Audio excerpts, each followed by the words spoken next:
अस्सलामु अलैकुम वरहमतुल्लाहि वबरकातुहू। इस रिपोर्टर को आप अच्छी तरह जानते पहचानते होंगे। ये वही इंसान है जो मुसलमानों के महल्ले में, मुसलमानों की मस्जिद और मदरसों के पास जा कर के मुसलमानों के मुंह में माइक ठूस कर उनसे उल्टे सीधे सवाल करता है। गलती से भी किसी मुसलमान के ज़ुबान से कुछ निकल जाता है तो फिर ये उसे हाईलाइट करता है, वायरल करता है और मुसलमानों को बदनाम करने की भरपूर कोशिश करता है।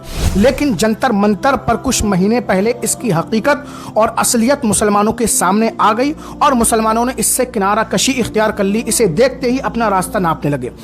लेकिन अब इस शख्स ने मुसलमानों को बदनाम करने के लिए, मुसलमानों को फंसाने के लिए एक नया फितना शुरू कर दिया है, एक नया तरीका ईजाद कर दिया है। कई सारे एक्स मुस्लिमों को इकट्ठा करके एक रूम में बिठा करके और उनसे डिबेट करने के लिए, उनसे मुनाजरा करने के लिए दाढ़ी, टोपी, कुर्ता पजामा पहने एक शख्स को लेकर के आ जाता है। अब वो इन लोगों से डिबेट करता है। डिबेट आप देखिए, उसके बाद इसकी हकीकत और सच्चाई भी आपको जरूर दिखाएंगे। को मां बोलने में क्या प्रॉब्लम नहीं है? नहीं है। भारत इंकलाब जिंदाबाद नहीं है, भारत की छह नहीं है। गद्दारों की तू और तेरा बाप और तेरी नस्ल होगी एक है। गद्दार मुझे कैसे करेंगे? थोड़ा सा माँ बाप पे नहीं क्या कीजिए। मैंने आप नोटिस कर रहा हूँ, आपको नोटिस कर रहा हूँ मैं कि आप माँ बाप पे जा रहे हैं। आपको मैं नोटिस कर रहा हूँ जा रहे हैं। इनको भी माँ बाप को बोला मत बोलिए। नहीं, माँ बाप को नहीं बोलेंगे, माँ बाप को नहीं बोलेंगे।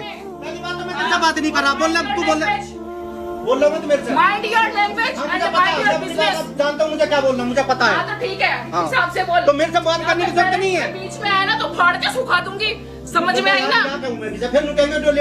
आप बोल दीजिए गलती होगी। अरे सुनोगे, मुझे ना इनसे मतलब ना इस्लाम से मतलब, लेकिन औरतों को गिफ्ट में देना आप इसको आप बड़े आसानी से बोले कि तोहफे में दी। आप बोल कैसे रहे हैं?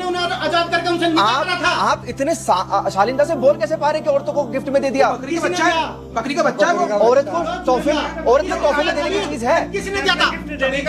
कोई तमीज नहीं। बता किसने दी थी गिफ्ट में? किसने दी थी? तू बता। कैसे राजा था एक मिस्र का, तो क्यों दी दूसरे ने, कुत्ते ने? ली क्यों? बात करके उनसे निकाह करा।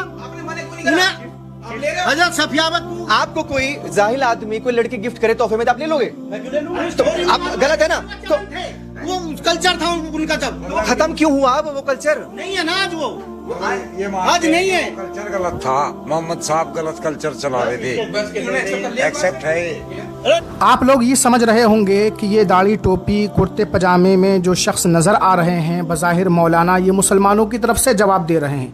लेकिन इनकी हकीकत भी आप इस वीडियो में देख लीजिए। योगी साहब एक काम बड़ा अच्छा कर रहे हैं, मेरी मन पसंद है। पीरों को जो तोड़ रहे हैं ना, वो एक तरह से ये दीन के कैडे बोल रहा हूँ समझने के, दीन के दाई भी कहलाएंगे, क्योंकि ये शिर्क मिटा रहे इस्लाम का। दीन के दाई हिंदी में बताइए मतलब। दाई का मतलब ये है दीन को फैलाने वाला, इस्लाम को फैलाने वाला। योगी भी मेरी नजरों में अगर पीरों को तोड़ रहे, तुड़वा रहे, तो मेरा 1 किलो खून बढ़ता है और मैं उनकी इस बात पर शाबाशी देता हूँ। अगर योगी जी पीर मजार में बुलडोजर चलाते हैं तो 1 किलो खून जाकर त्यागी का बढ़ता है। तो योगी जी इस्लाम को फॉलो कर रहे, क्योंकि तो मुसलमानों की तरफ से एक्स मुस्लिमों को जो जवाब दे रहे हैं उनका नाम है जाकिर अली त्यागी। और उनका कहना क्या है कि यूपी के सीएम इस्लाम को फॉलो करने वाले हैं, दाई हैं, मुबल्लिग हैं, मेरी नज़र में बहुत अच्छा काम कर रहे हैं। मेरा तो 1 किलो खून बढ़ जाता है जो वो कारनामे अंजाम दे रहे हैं। तो ऐसा इंसान यानी जाकिर अली त्यागी ये इस्लाम का क्या दिफा करेगा? ये इस्लाम के मुनकरीन का क्या रद्द करेगा, क्या जवाब देगा? आप ही खुद बताइए कमेंट में। तो ये सब मुसलमानों को बदनाम करने की एक प्लानिंग चल रही है, साजिश चल रही है। हर दौर में मुसलमानों को बदनाम करने के नए नए तरीके ईजाद होते रहते हैं। और जो रिपोर्टर है उसके बारे में आप जानते ही हैं, जंतर मंतर पर उसकी पूरी हकीकत खुल कर के लोगों के सामने आ गई है। अब वो महल्ले में मुसलमानों के बीच में नहीं जा सकता क्योंकि कोई भी उससे बात करने के लिए तैयार नहीं है। तो एक नया तरीका ईजाद कर लिया। अपनी राय कमेंट में ज़रूर लिखें।